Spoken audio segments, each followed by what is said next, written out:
Hello everyone. ਅੱਜ ਅਸੀਂ BSc second year real analysis ਦੇ ਲੈਕਚਰ ਸੀਰੀਜ਼ ਸਟਾਰਟ ਕਰਨ ਜਾ ਰਹੇ ਹਾਂ। ਅਸੀਂ ਇਹਦੇ ਸਾਰੇ ਚੈਪਟਰ ਕਵਰ ਕਰਨ ਦੀ ਟਰਾਈ ਕਰਾਂਗੇ। ਸਭ ਤੋਂ ਪਹਿਲਾਂ ਸਾਡਾ ਚੈਪਟਰ ਹੈਗਾ ਸੀਕੁਐਂਸ। ਅੱਜ ਅਸੀਂ ਸੀਕੁਐਂਸ ਸਮਝਾਂਗੇ ਕਿ ਸੀਕੁਐਂਸ ਹੁੰਦਾ ਕੀ ਆ, ਕਨਵਰਜੈਂਟ ਸੀਕੁਐਂਸ ਕੀ ਹੁੰਦਾ, ਬਾਉਂਡਡ ਸੀਕੁਐਂਸ ਕੀ ਹੁੰਦਾ, ਰੇਂਜ ਕੀ ਹੁੰਦਾ। ਕਿਉਂਕਿ ਬੱਚੇ ਜੋ ਵੀ ਥਿਓਰਮ ਅਸੀਂ ਕਰਨੀ ਆ, ਜੋ ਵੀ ਇਹਦੇ ਨਾਲ ਅੱਗੇ ਕੰਸੈਪਟ ਐਗਜ਼ਾਮਪਲਸ ਵਗੈਰਾ ਕਰਨੀਆਂ ਨੇ, ਸਾਰਾ ਕੁਝ ਐਨਾਲਿਸਿਸ ਦੇ ਵਿੱਚ ਇੱਕ ਡੈਫੀਨੇਸ਼ਨ ਬੇਸ ਕੰਮ ਕਿਹਾ ਜਾਏਗਾ। ਜੇਕਰ ਸਾਨੂੰ ਡੈਫੀਨੇਸ਼ਨ ਕਲੀਅਰ ਹੋ ਜਾਂਦੀ ਹੈ ਤਾਂ ਅਸੀਂ ਬਹੁਤ ਹੱਦ ਤੱਕ ਐਗਜ਼ਾਮਪਲਸ ਨੂੰ ਸੋਲਵ ਕਰ ਸਕਦੇ ਹਾਂ। ਸੋ ਪਹਿਲਾਂ ਅਸੀਂ ਸੀਕੁਐਂਸ ਨੂੰ ਸਮਝਦੇ ਹਾਂ ਕਿ ਸੀਕੁਐਂਸ ਹੁੰਦਾ ਕੀ ਆ। ਹੁਣ ਤੱਕ ਅਸੀਂ ਨੇ ਬੱਚੇ ਜਦੋਂ ਤੱਕ ਪੜ੍ਹਿਆ ਹੋਏਗਾ ਕਿ ਫੰਕਸ਼ਨ ਕੀ ਹੁੰਦੇ ਨੇ, ਅਸੀਂ ਫੰਕਸ਼ਨ ਦੇ ਨਾਲ ਫੈਮਲੀਅਰ ਹੋਵਾਂਗੇ ਕਿਉਂਕਿ +2 ਦੇ ਵਿੱਚ ਸਾਨੂੰ ਟੌਪਿਕ ਦਿੱਤਾ ਜਾਂਦਾ ਕਿ ਫੰਕਸ਼ਨ ਕੀ ਹੁੰਦੇ ਨੇ। ਫੰਕਸ਼ਨ ਇੱਕ ਤਰ੍ਹਾਂ ਦੀ ਮੈਪਿੰਗ ਹੁੰਦੀ ਆ ਜੋ ਇੱਕ ਨੋਨ ਐਮਟੀ ਸੈੱਟ ਤੋਂ ਲੈ ਕੇ ਦੂਸਰੇ ਨੋਨ ਐਮਟੀ ਸੈੱਟ ਤੱਕ ਜਾਂਦੀ ਆ। ਨੋਨ ਐਮਟੀ ਸੈੱਟ ਦਾ ਮਤਲਬ ਬੱਚੇ ਸਾਡੇ ਕੋਲ ਉਹਦੇ ਵਿੱਚ ਘੱਟੋ ਘੱਟ ਇੱਕ ਐਲੀਮੈਂਟ ਤਾਂ ਹੋਣਾ ਚਾਹੀਦਾ, ਨੋਨ ਜ਼ੀਰੋ ਐਲੀਮੈਂਟ ਹੋਣਾ ਚਾਹੀਦਾ, ਅਤੇ ਬੀ ਦੇ ਵਿੱਚ ਵੀ ਇੱਕ ਨੋਨ ਜ਼ੀਰੋ ਐਲੀਮੈਂਟ ਹੋਣਾ ਚਾਹੀਦਾ। ਉਹਨਾਂ ਦੇ ਉੱਤੇ ਕੋਈ ਮੈਪਿੰਗ ਲਾਈ ਆ ਅਤੇ ਇਹਦੀ ਕੰਡੀਸ਼ਨਸ ਹੁੰਦੀਆਂ ਸੀਗੀਆਂ ਕਿ ਜਿਹੜੀ ਇਹਦੀ ਡੋਮੇਨ ਆ ਉਹਦੇ ਵਿੱਚੋਂ ਕੋਈ ਐਲੀਮੈਂਟ ਖਾਲੀ ਨਹੀਂ ਹੋਣਾ ਚਾਹੀਦਾ, ਮਤਲਬ ਇਹੋ ਜਿਹਾ ਕੋਈ ਐਲੀਮੈਂਟ ਨਹੀਂ ਹੋਣਾ ਚਾਹੀਦਾ ਜਿਹਦੀ ਕੋਈ ਇਮੇਜ ਨਾ ਹੋਵੇ। ਸੈਕਿੰਡ ਕਹਿੰਦੇ ਇਹਦੇ ਵਿੱਚੋਂ ਹਰੇਕ ਦੀ ਯੂਨੀਕ ਇਮੇਜ ਹੋਣੀ ਚਾਹੀਦੀ ਸੀ। ਜੇਕਰ ਇਹ ਕਿਸੇ ਨਾਲ ਮੈਪ ਹੋ ਰਿਹਾ ਤਾਂ ਉਹ ਐਲੀਮੈਂਟ ਯੂਨੀਕ ਹੋਏਗਾ, ਇੱਕ ਐਲੀਮੈਂਟ ਦੀ ਇੱਕ ਤੋਂ ਜ਼ਿਆਦਾ ਇਮੇਜ ਨਹੀਂ ਹੋ ਸਕਦੀ। ਇਹ ਸੀਗਾ ਬੱਚੇ ਸਾਡੇ ਕੋਲ ਫੰਕਸ਼ਨ। ਤਾਂ ਫਿਰ ਹੁਣ ਸੀਕੁਐਂਸ ਪੜ੍ਹਨ ਦੇ ਲਈ ਸਾਨੂੰ ਫੰਕਸ਼ਨ ਦੀ ਲੋੜ ਕਿਉਂ ਪਈ ਹੈ? ਕਿਉਂਕਿ ਬੱਚੇ ਸੀਕੁਐਂਸ ਵੀ ਕੀ ਹੁੰਦਾ, ਇੱਕ ਸਪੈਸ਼ਲ ਤਰ੍ਹਾਂ ਦਾ ਫੰਕਸ਼ਨ ਹੀ ਹੁੰਦਾ। ਫੰਕਸ਼ਨ ਮਤਲਬ ਇਹ ਵੀ ਇੱਕ ਮੈਪਿੰਗ ਹੁੰਦੀ ਹੈ। ਬਸ ਫਰਕ ਕਿੰਨਾ ਕਿ ਇੱਥੇ ਸਾਨੂੰ ਫੰਕਸ਼ਨ ਦਿੱਤਾ ਹੁੰਦਾ ਸੀਗਾ ਕਿ ਕਿਸੇ ਨੋਨ ਐਮਟੀ ਸੈੱਟ ਤੋਂ ਨੋਨ ਐਮਟੀ ਸੈੱਟ ਤੱਕ ਜਾਣਾ। ਬਟ ਹੁਣ ਸੀਕੁਐਂਸ ਕੀ ਕਹਿ ਰਿਹਾ, ਕਹਿੰਦੇ ਕੋਈ ਇੱਕ ਸੀਕੁਐਂਸ ਨੂੰ ਅਸੀਂ ਫੰਕਸ਼ਨ ਬੋਲ ਸਕਦੇ ਹਾਂ, ਇੱਕ ਐਫ ਫੰਕਸ਼ਨ ਦੀ ਤਰ੍ਹਾਂ ਲਿਖ ਸਕਦੇ ਹਾਂ। ਬਸ ਫਰਕ ਹੋਏਗਾ ਕਿ ਇਹਦੀ ਮੈਪਿੰਗ ਨੈਚੁਰਲ ਨੰਬਰ ਤੋਂ ਹੀ ਹਮੇਸ਼ਾ ਸਟਾਰਟ ਹੋਏਗੀ। ਮਤਲਬ ਜੋ ਅਸੀਂ ਇਹਨੂੰ ਇਨਪੁਟ ਦੇਣੀ ਆ ਜਾਂ ਜੋ ਸਾਡੀ ਡੋਮੇਨ ਆ ਉਹ ਹਮੇਸ਼ਾ ਕੀ ਰਹੇਗੀ, ਨੈਚੁਰਲ ਨੰਬਰ ਰਹੇਗੀ। ਨੈਚੁਰਲ ਨੰਬਰ ਤੋਂ ਲੈ ਕੇ ਕਿੱਥੇ ਤੱਕ ਲੈ ਜਾ ਸਕਦੇ ਹਾਂ ਅਸੀਂ? ਜੇਕਰ ਬੱਚੇ ਰੀਅਲ ਐਨਾਲਿਸਿਸ ਦੀ ਗੱਲ ਕਰ ਰਹੇ ਹਾਂ, ਰੀਅਲ ਸੀਕੁਐਂਸ ਦੀ ਗੱਲ ਕਰ ਰਹੇ ਹਾਂ ਤਾਂ ਉੱਥੇ ਅਸੀਂ ਰੀਅਲ ਤੱਕ ਲੈ ਕੇ ਜਾ ਸਕਦੇ ਹਾਂ। ਜੇਕਰ ਅਸੀਂ ਕੰਪਲੈਕਸ ਸੀਕੁਐਂਸ ਦੀ ਗੱਲ ਕਰਦੇ ਤਾਂ ਸਾਡੇ ਕੋਲ ਮੈਪਿੰਗ ਦੇ ਵਿੱਚ ਆਨਸਰ ਕੀ ਆ ਜਾਣੇ ਸੀ, ਕੰਪਲੈਕਸ ਮਤਲਬ ਸੀ ਤੱਕ ਆ ਜਾਣੇ ਸੀ। ਬਟ ਸਾਡੇ ਸਿਲੇਬਸ ਦੇ ਵਿੱਚ ਰੀਅਲ ਆ ਬੱਚੇ, ਇਸ ਲਈ ਅਸੀਂ ਰੀਅਲ ਸੀਕੁਐਂਸ ਦੀ ਗੱਲ ਕਰਾਂਗੇ। ਜਿੱਥੇ ਵੀ ਰੀਅਲ ਸੀਕੁਐਂਸ ਆ, ਇਸ ਦਾ ਮਤਲਬ ਸਾਡੀ ਇੱਕ ਮੈਪਿੰਗ ਆ, ਐਫ ਮੈਪਿੰਗ, ਜੋ ਕਿਸੇ ਨੈਚੁਰਲ ਨੰਬਰ ਤੋਂ ਸਟਾਰਟ ਹੋ ਰਹੀ ਹੈ। ਮਤਲਬ ਨੈਚੁਰਲ ਨੰਬਰ ਅਸੀਂ ਇਹਨੂੰ ਇਨਪੁਟ ਦੇਣੀ ਆ ਅਤੇ ਸਾਨੂੰ ਆਨਸਰ ਕੀ ਆਏਗਾ, ਕੋਈ ਵੀ ਰੀਅਲ ਨੰਬਰ ਆ ਸਕਦਾ। ਹੁਣ ਇਹਨੂੰ ਅੱਗੇ ਡਿਫਾਈਨ ਕਰਨਾ ਹੋਵੇ ਬੱਚੇ, ਇਹ ਤਾਂ ਹੋ ਗਿਆ ਵੀ ਮੈਪਿੰਗ ਦੀ ਨੋਟੇਸ਼ਨ ਹੋ ਗਈ। ਫਿਰ ਸੀਕੁਐਂਸ ਨੂੰ ਕਿਵੇਂ ਲਿਖਣਾ, ਕੀ ਅੱਗੇ ਨੋਟੇਸ਼ਨਸ ਕੀ ਹੋਣਗੀਆਂ? ਮੰਨ ਲਓ ਇੱਕ ਐਗਜ਼ਾਮਪਲ ਲੈਂਦੇ ਹਾਂ ਬੱਚੇ ਕਿ ਐਫ ਕੋਈ ਇੱਕ ਮੈਪਿੰਗ ਲਈ ਜੋ ਨੈਚੁਰਲ ਤੋਂ ਰੀਅਲ ਤੱਕ ਆ। ਨੈਚੁਰਲ ਤੋਂ ਰੀਅਲ ਤੱਕ ਆ ਬੱਚੇ, ਇੰਨਾ ਕੁ ਕਹਿਣ ਨਾਲ ਤਾਂ ਸਾਨੂੰ ਫਰਕ ਨਹੀਂ ਪਏਗਾ। ਤਾਂ ਸਾਨੂੰ ਪਹਿਲਾਂ ਇਹ ਡਿਫਾਈਨ ਕਰਨਾ ਪਊਗਾ ਕਿ ਅਸੀਂ ਇਨਪੁਟ ਕੀ ਦੇ ਰਹੇ ਹਾਂ ਅਤੇ ਆਊਟਪੁੱਟ ਕੀ ਮਿਲ ਰਿਹਾ, ਮਤਲਬ ਮੈਪਿੰਗ ਕਿਸ ਤਰ੍ਹਾਂ ਦੀ, ਕਿਸ ਐਲੀਮੈਂਟ ਨੂੰ ਕਿੱਥੇ ਮੈਪ ਕਰ ਰਿਹਾ। ਤਾਂ ਮੈਂ ਇਹ ਡਿਫਾਈਨ ਕਰਤਾ ਕਿ ਇਹ ਮੈਪਿੰਗ ਇਸ ਤਰ੍ਹਾਂ ਦੀ ਆ ਕਿ ਜੇ ਤੁਸੀਂ ਇਹਨੂੰ ਐਕਸ ਦੇ ਰਹੇ ਹੋ, ਆਨਸਰ ਕੀ ਆਏਗਾ, ਐਕਸ ਦੀ ਸਕੇਅਰ ਆਏਗਾ। ਇੱਥੇ ਤੱਕ ਹੋ ਗਿਆ ਕਿ ਹਾਂਜੀ ਜੇ ਇਹਨੂੰ ਫੰਕਸ਼ਨ ਦੇ ਵਿੱਚ ਐਕਸ ਪਾਉਂਦੇ ਆ ਤਾਂ ਆਨਸਰ ਕੀ ਆਏਗਾ, ਐਕਸ ਦੀ ਸਕੇਅਰ ਆਏਗਾ। ਹੁਣ ਦੇਖਣਾ ਬੱਚੇ ਸਾਡੇ ਕੋਲ ਸੀਕੁਐਂਸ ਕਿਵੇਂ ਬਣਦਾ। ਹੁਣ ਸੀਕੁਐਂਸ ਦੇ ਲਈ ਅਸੀਂ ਕੀ ਕਿਹਾ, ਕਹਿੰਦੇ ਸਾਡੇ ਕੋਲ ਜਿਹੜੀਆਂ ਵੈਲਿਊਜ਼ ਨੇ ਉਹਨੂੰ ਅਸੀਂ ਨੇ ਚੈੱਕ ਕਰਨਾ ਕਿਹੜੀ ਫੰਕਸ਼ਨ ਦੀ ਵੈਲਿਊ, ਅਤੇ ਕਿੱਥੋਂ ਸਟਾਰਟ ਕਰਨੀ ਹੈ, ਨੈਚੁਰਲ ਨੰਬਰ ਤੋਂ। ਇਸ ਦਾ ਮਤਲਬ ਬੱਚੇ ਐਕਸ ਦੀ ਵੈਲਿਊ ਜੋ ਇਨਪੁਟ ਦੇਣੀ ਉਹ ਨੈਚੁਰਲ ਨੰਬਰ ਦੇਣੇ ਨੇ, ਅਤੇ ਨੈਚੁਰਲ ਨੰਬਰ ਕਿੱਥੋਂ ਸਟਾਰਟ ਹੁੰਦੇ ਨੇ, 1 ਤੋਂ ਸਟਾਰਟ ਹੁੰਦੇ ਨੇ। ਸੋ ਸਭ ਤੋਂ ਪਹਿਲਾਂ ਅਸੀਂ 1 ਇਨਪੁਟ ਦੇਵਾਂਗੇ, 1 ਦਿੱਤੀ ਤਾਂ ਇਹ ਕੀ ਹੋ ਗਿਆ, 1 ਦੀ ਸਕੇਅਰ, 1 ਦੀ ਸਕੇਅਰ 1। ਫਿਰ ਅਸੀਂ 2 ਦੇਵਾਂਗੇ ਤਾਂ ਆਨਸਰ ਕੀ ਆ ਜਾਏਗਾ, 2 ਦੀ ਸਕੇਅਰ ਇਜ਼ ਇਕੁਅਲ ਟੂ 4। 3 ਦੇਵਾਂਗੇ ਤਾਂ ਆਨਸਰ ਕਿੰਨਾ ਆ ਜਾਏਗਾ ਬੱਚੇ, 9, ਕਿਉਂਕਿ 3 ਦੀ ਸਕੇਅਰ ਸਾਡੇ ਕੋਲ ਕਿੰਨਾ ਹੋ ਜਾਏਗਾ, 9। ਇਸੇ ਤਰ੍ਹਾਂ ਜਦ ਇਨਫਾਨਾਈਟ ਨੰਬਰ ਆਫ ਟਰਮਸ ਬੱਚੇ ਅਸੀਂ ਫਾਈਂਡ ਕਰ ਸਕਦੇ ਹਾਂ। ਜੇ ਇਨਫਾਨਾਈਟ ਨੰਬਰ ਆਫ ਟਰਮਸ ਤੁਸੀਂ ਫਾਈਂਡ ਕੀਤੀਆਂ ਤਾਂ ਇਹਨੂੰ ਅਸੀਂ ਐਵੇਂ ਐਰੋ ਡਾਇਗਰਾਮ ਦੇ ਥਰੂ ਦਿਖਾ ਸਕਦੇ ਹਾਂ ਕਿ ਅਸੀਂ 1 2 3 4 5 ਇਸ ਤਰ੍ਹਾਂ ਇਨਪੁਟ ਦਿੰਦੇ ਗਏ ਸੀ। ਜੇ 1 ਪਾਇਆ ਸੀ ਆਨਸਰ ਕਿੰਨਾ ਆਇਆ, 1, 2 ਪਾਇਆ ਸੀ ਆਨਸਰ ਕਿੰਨਾ ਆਇਆ, 4, 3 ਪਾਇਆ ਸੀ ਆਨਸਰ ਕਿੰਨਾ ਆਇਆ, 9, 4 ਪਾਇਆ ਸੀ ਆਨਸਰ ਕਿੰਨਾ ਆਇਆ, 16। ਹੁਣ ਇੱਥੇ ਕੀ ਕਹਿ ਰਿਹਾ ਬੱਚੇ, ਕਹਿੰਦਾ ਨੈਚੁਰਲ ਨੰਬਰ ਤੋਂ ਸਟਾਰਟ ਹੋਈ ਆ। ਹਾਂਜੀ ਨੈਚੁਰਲ ਨੰਬਰ ਤੋਂ ਹੀ ਮੈਪਿੰਗ ਸਟਾਰਟ ਹੋਈ ਸੀ। ਅਤੇ ਕੀ ਕੋਈ ਸਾਨੂੰ ਰੀਅਲ ਆਨਸਰ ਮਿਲ ਰਹੇ ਨੇ? ਹਾਂਜੀ ਸਾਨੂੰ 1 4 9 16 ਇਹੋ ਜਿਹੇ ਆਨਸਰ ਮਿਲ ਰਹੇ ਨੇ ਜੋ ਕਿ ਇੱਕ ਰੀਅਲ ਵੈਲਿਊਜ਼ ਨੇ। ਇਸ ਦਾ ਮਤਲਬ ਇਹ ਸੀਕੁਐਂਸ ਡਿਫਾਈਨ ਕਰ ਰਿਹਾ ਬੱਚੇ। ਸੀਕੁਐਂਸ ਕਿਹਾ, ਕਹਿੰਦਾ ਜਦੋਂ ਵੀ ਕੋਈ ਮੈਪਿੰਗ ਅਸੀਂ ਇਹੋ ਜਿਹੀ ਨੈਚੁਰਲ ਨੰਬਰ ਤੋਂ ਕਿੱਥੇ ਤੱਕ ਜਾਂਦੀ ਆ, ਰੀਅਲ ਤੱਕ ਜਾਂਦੀ ਆ, ਅਤੇ ਆਨਸਰ ਸਾਨੂੰ ਰੀਅਲ ਦੀ ਫਾਰਮ 'ਚ ਮਿਲਦੇ ਆ, ਉਹਨੂੰ ਅਸੀਂ ਕੀ ਬੋਲਾਂਗੇ, ਸੀਕੁਐਂਸ ਬੋਲਾਂਗੇ। ਹੁਣ ਅੱਗੇ ਬੱਚੇ ਸੀਕੁਐਂਸ ਨੂੰ ਲਿਖਣਾ ਕਿਵੇਂ ਆ? ਕਹਿੰਦੇ ਹੁਣ ਜੋ ਇਹਦੇ ਆਨਸਰ ਆਉਂਦੇ ਨੇ ਬੱਚੇ, ਜਿਵੇਂ ਹੁਣ ਅਸੀਂ 1 ਪਾਇਆ ਸੀ ਤਾਂ ਇਹਦਾ ਆਨਸਰ ਕਿੰਨਾ ਆ ਗਿਆ, 1। ਇਹਨੂੰ ਅਸੀਂ ਲਿਖ ਸਕਦੇ ਹਾਂ A1। ਦੂਸਰਾ ਨੰਬਰ ਸਾਡੇ ਕੋਲ ਕੀ ਹੋਏਗਾ, A2। ਜਦੋਂ 2 ਪਾਇਆ ਸੀ ਆਨਸਰ ਕਿੰਨਾ ਆਇਆ, 4। ਇਸ ਦਾ ਮਤਲਬ ਇਹ ਕਿਹਦੀ ਵੈਲਿਊ ਆ, A2 ਦੀ। ਅੱਗੇ ਬੱਚੇ 9 ਇਹ ਕਿਹਦੀ ਵੈਲਿਊ ਹੋਏਗੀ, A3 ਦੀ। ਅੱਗੇ 16 ਇਹ ਕਿਹਦੀ ਵੈਲਿਊ ਹੋਏਗੀ A4 ਦੀ। ਇਸੇ ਤਰ੍ਹਾਂ ਕਰਦੇ ਕਰਦੇ ਅਸੀਂ ਸਾਰੀਆਂ ਜਿਹੜੀਆਂ ਵੈਲਿਊਜ਼ ਨੇ ਉਹਨਾਂ ਨੂੰ ਅਸਾਈਨ ਕਰ ਸਕਦੇ ਹਾਂ A1 A2 A3 A4 A5 A6 up to so on. ਇਹੀ ਬੱਚੇ ਸਾਡੇ ਕੋਲ ਸੀਕੁਐਂਸ ਦੀ ਨੋਟੇਸ਼ਨਸ ਨੇ। ਕਹਿੰਦੇ ਕੋਈ ਸੀਕੁਐਂਸ ਨੂੰ ਕਿਵੇਂ ਲਿਖ ਸਕਦੇ ਹਾਂ, ਉਹਦੇ ਵਿੱਚ ਕੁਛ ਐਲੀਮੈਂਟਸ ਹੋਣਗੇ, ਕਿਸ ਫਾਰਮ ਦੇ ਹੋਣਗੇ A1 A2 up to so on. ਹੁਣ ਦੇਖਦੇ ਹਾਂ ਬੱਚੇ ਸਾਡੇ ਕੋਲ ਕੀ ਬੁਕਿਸ਼ ਲੈਂਗੁਏਜ ਇਹਦੀ ਕੀ ਆ, ਡੈਫੀਨੇਸ਼ਨ ਕੀ ਆ ਕਿ ਸੀਕੁਐਂਸ ਸਾਡੇ ਕੋਲ ਕੀ ਹੁੰਦਾ ਜੀ। ਵੇਟ,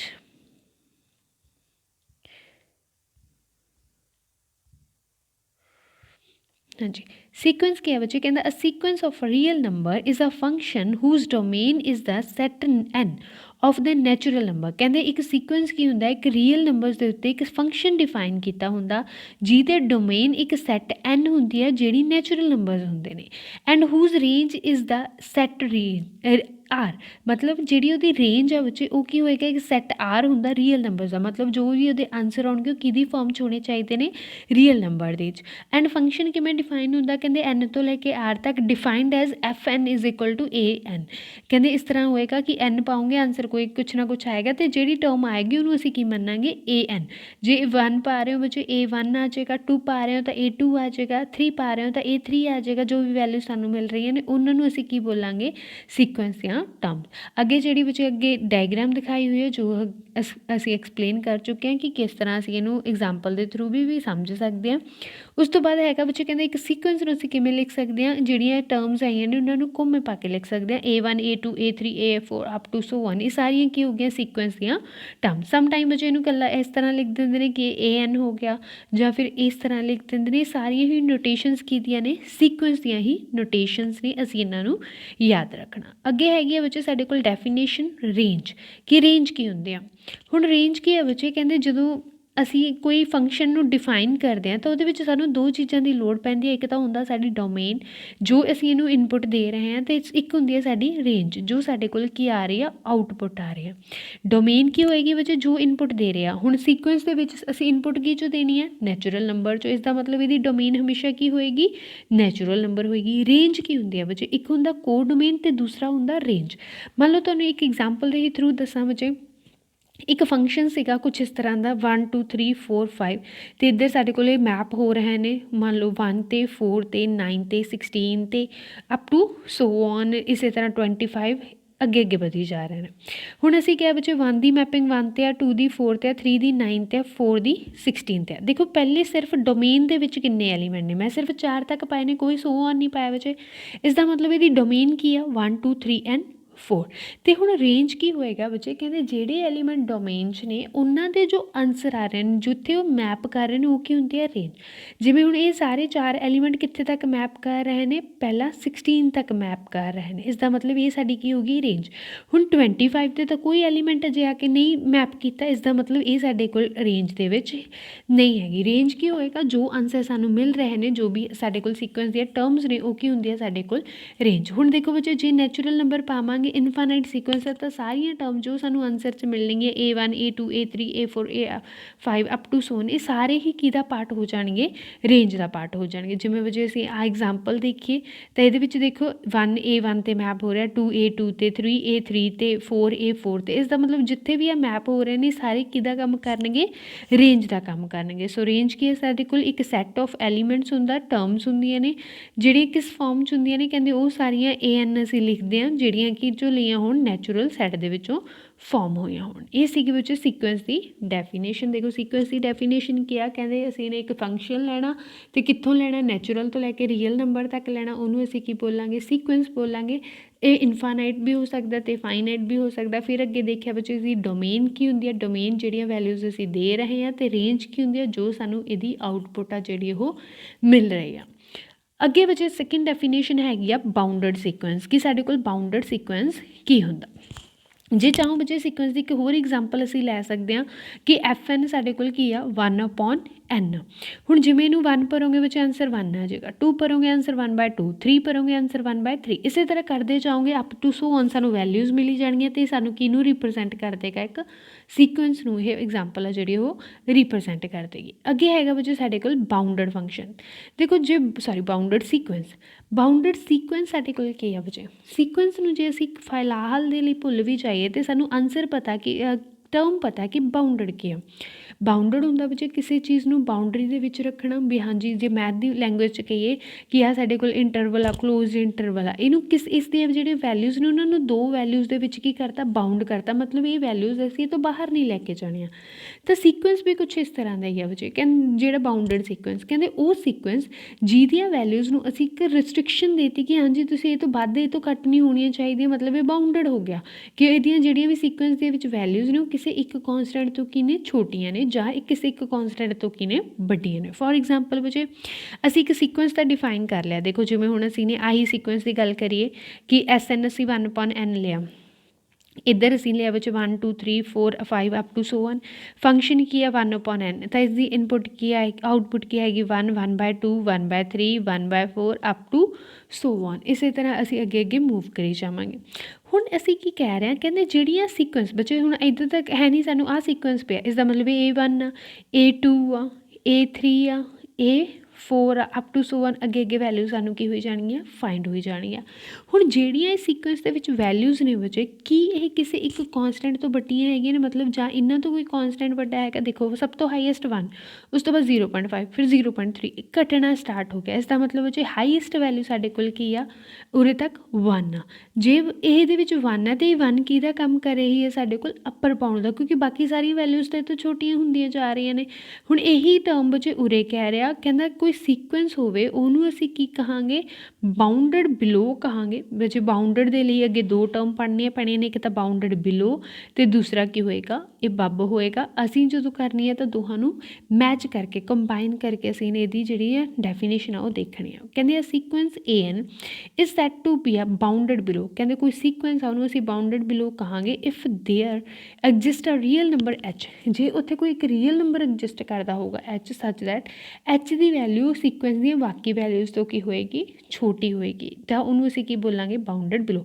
ਫੋਰ ਐਗਜ਼ਾਮਪਲ ਬੱਚੇ ਅਸੀਂ ਇਹੀ ਐਗਜ਼ਾਮਪਲ ਲਈ ਸੀ, ਕਹਿੰਦੇ ਉਰੇ 1 ਆ, ਮੰਨ ਲਓ ਉਰੇ ਸਾਡੇ ਕੋਲ 1/2 ਆ, ਫਿਰ 1/3 ਆ, 1/4 ਆ, ਇਸੇ ਤਰ੍ਹਾਂ ਇੱਧਰ ਨੂੰ ਅਸੀਂ ਮੂਵ।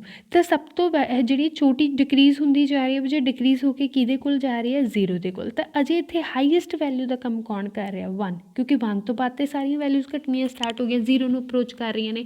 ਤਾਂ ਇਸਦਾ ਮਤਲਬ ਬੱਚੇ 1 ਕੀ ਹੋ ਗਿਆ, ਇਹਦੀ ਅੱਪਰ ਬਾਊਂਡ ਦਾ ਸਾਡੇ ਕੋਲ ਕੀ ਕਰ ਰਿਹਾ, ਕੰਮ ਕਰ ਰਿਹਾ। ਬਟ ਅਸੀਂ ਇੱਥੇ ਕੀ ਕਰ ਰਹੇ ਹਾਂ, ਲੋਅਰ ਬਾਊਂਡ ਦੀ ਗੱਲ।